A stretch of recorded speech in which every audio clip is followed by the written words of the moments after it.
Good morning and welcome to the Brick by Brick podcast with Ronald Pauleus. I'm going to put my laptop over here today. This episode, I want to talk about entrepreneurship and academia. You see, academics is a big thing in our culture. It's the thing that people point us towards. You go to school, and all of school is about higher education, getting a bachelor's, getting a master's. In fact, I used to work at a high school, and they talked about preparing students so they can go to college. That was the big goal, the big emphasis, the big push. And I looked at the students that I was teaching and realized that a lot of them don't have that ambition. They didn't have that drive. They didn't have that desire. And part of it is how they grew up, their background. They didn't know much of others who went that route, so they didn't care to. And they didn't quite see that it was possible. And so in this episode, what I want to talk about and highlight before you is this idea and theme that there are lessons you can learn from the academic world that translate perfectly and deeply into the entrepreneurship world. But there are also some things from the academic world that don't translate so well.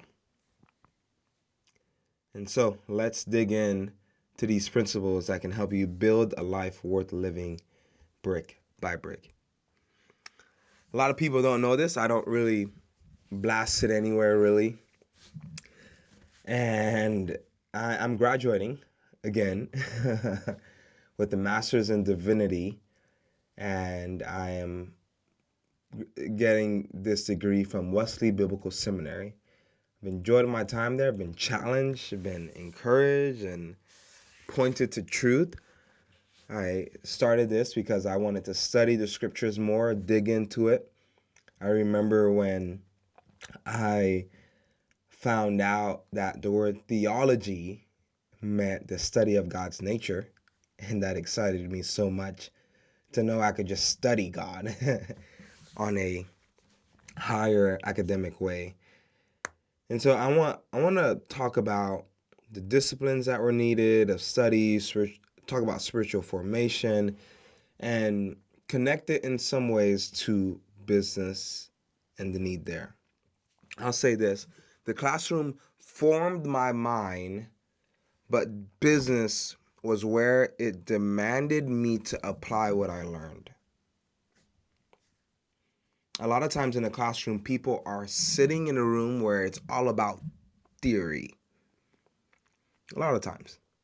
This is this has been several years of my undergrad and graduate, and even when I was in public school, a lot of it is theory.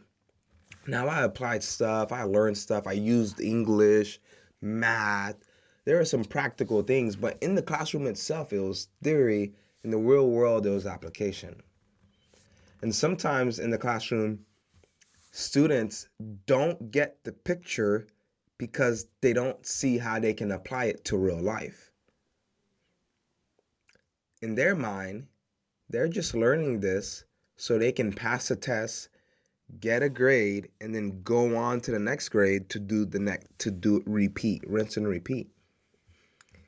And you need teachers who are able to help bring the reality of what's being learned in the classroom and connect it to real life.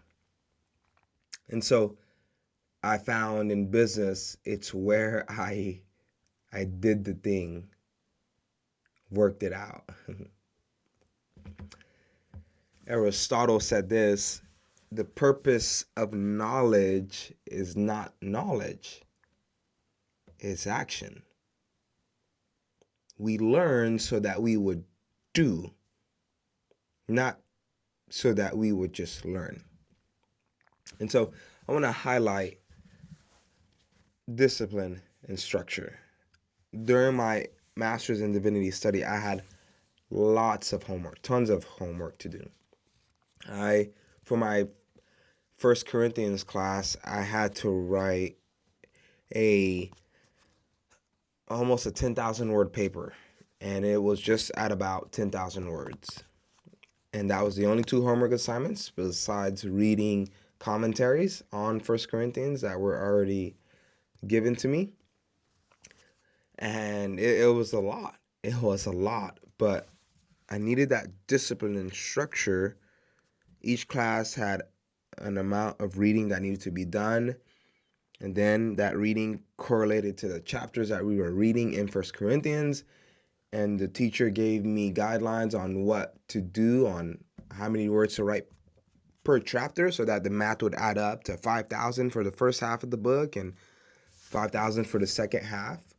You know what? People, when it comes to business requires consistent study and that same level, if not more, way more, of structure and discipline. My professor was not holding my hand saying, "Hey, Ron, you got to do your homework. This is graduate class. I paid for this." By God's grace, I graduated debt free, and I'm super excited about that. Got rid of some bad debt. And I realized that in the world of business, it's the same deal. When I was at a W-2 working as a high school teacher from 7 to 2:45 p.m., 3 p.m., I got up at 6 something, just enough to shower and run out, eat breakfast, run out, if I ate breakfast. And I'm realizing as an entrepreneur, I'm getting up at 5 a.m.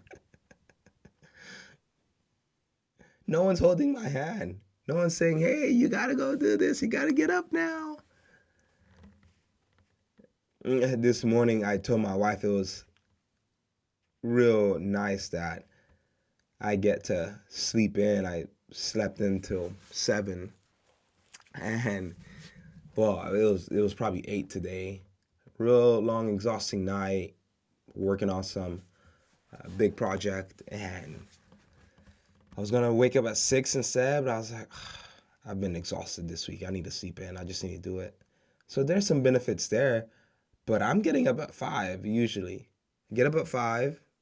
I go to the gym, come back home, shower, get ready for the day, jump on a Zoom that I have in Sub 2, go through some training there, sharpen my closing negotiation skills and network connect. Then I start making my route for the day. I'm a door knocker. I'm working helping homeowners in pre-foreclosure here in Oklahoma City, and I have meetings I go to, networking that I try to schedule during the day, appointments for seller walkthroughs, etc. All of that requires discipline. All of that requires me to stand up and go out and do it. No one's holding your hand. No one's coming to say, "Hey, you gotta do this." Maybe in daycare, maybe in elementary, maybe in middle school, high school even, your teacher would stay on you and say, "Hey, what are you doing?"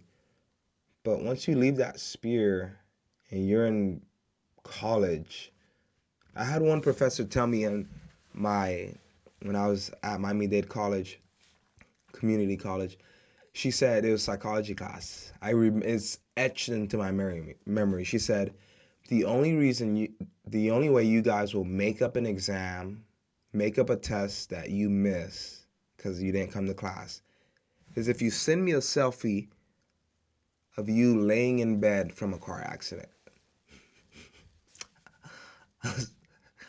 Okay, I got the picture. No one's holding your hand. You gotta do it. You need to discipline yourself. The other thing that I learned that was really deep and profound was critical thinking.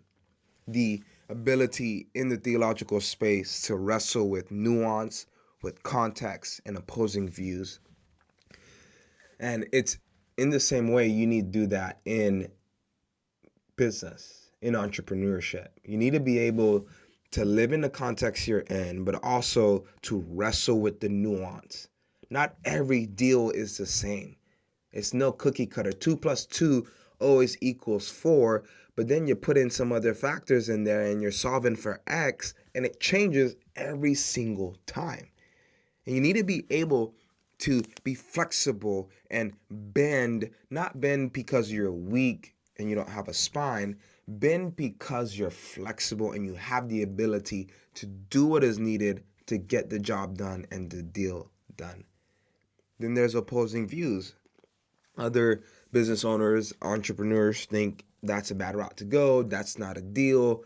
But when you have outlying factors and superpowers and connections that give you an unfair advantage, then you can balance those in such a way that allows you, one, to hear what they have to say, but also to keep going. The other part that I cultivated throughout this is communication and teaching. So far we've talked about discipline and structure, talked about critical thinking, and then communication and teaching. Throughout this process, I've been preaching, I've been writing sermons, and preaching at the church where I pastor here as an associate in Oklahoma City. And I've learned that when it comes to preaching, you have to preach and communicate ever so clearly. People can hear, but are they understanding what you're saying? And it's our responsibility to make sure that when we're communicating, we're doing it clearly and in a way that those whose ears it falls on, they at least hear what you're saying. Now, it's the same way in business and entrepreneurship. If you're selling something to your customer and they don't understand what you're selling or what you're doing, you're not communicating clearly. Let me give you an example. I was networking and was in the senior living space community trying to help seniors. I already help a lot and realized there's a great need for it. And I shared with one person kind of what I did, told them that I help seniors in their transition to long-term care and help them with the sale of their property, etc. Told them that about a month ago and came back and realized that when I was networking with the same guy again, he told me, "Oh, I thought you were a placement guy. I didn't realize you buy properties." Oh, I didn't communicate clearly. With all of my phrases and the nice way I worded it, what I wanted to get across didn't get across. So that taught me I need to simplify some things so people can know in the short sentence that I'm communicating and sharing that I buy properties, that I help homeowners, specifically seniors who need to sell their properties by actually buying it. You need to communicate clearly. Your customers, those you're networking with, need to know and understand exactly what you do. The other thing, here's some things that I felt was missed. With all of schooling, so speed of execution. With all of schooling, there's this delayed gratification. You get A's and B's here and there. You get to pass a class, you fail a class, whatever happens. But it's not until 4 years, 5 years, 2 years, 7 years, 8 years where you finally get that degree, that piece of paper you spent so much money on, and then you go on to actually start doing what you spent a portion of your life learning. In business, in entrepreneurship, you can't take semesters and years to solve a problem. You gotta solve it quick and efficiently. And I think that business rewards, I know business rewards you quicker than higher education does. The other thing is overthinking and perfectionism. The entrepreneurship rewards clarity. In higher education, sometimes there's this nuance and ways of this and that, and this could be seen that way and that way. There's all of that in business also. Don't get me wrong. I literally talked about nuance earlier, but you're buying from Amazon because there's 1 day delivery, 2 days delivery. You will get it on April 19th. There are times where it gives you a wide time span because it's unsure on things on the back end, but you know you're going to get this. And in the same way, we need to make sure that our entrepreneurship, our business is clear. The other thing I want to talk about is that the risk aversion. Higher education does not reward you or teach you that. It teaches you to avoid risk, to avoid error. And in the business world, sometimes you got to get an F to really learn the lesson. Sometimes you got to fail for it to really connect. Oh, I bought that house much higher than I should have. So when accidents happen on the rehab, it just kept pushing the numbers up. And if I purchased it $20,000 cheaper, that rehab that came in $15,000 higher would have given me at least a $5,000 buffer, and I would have been at a profitable margin.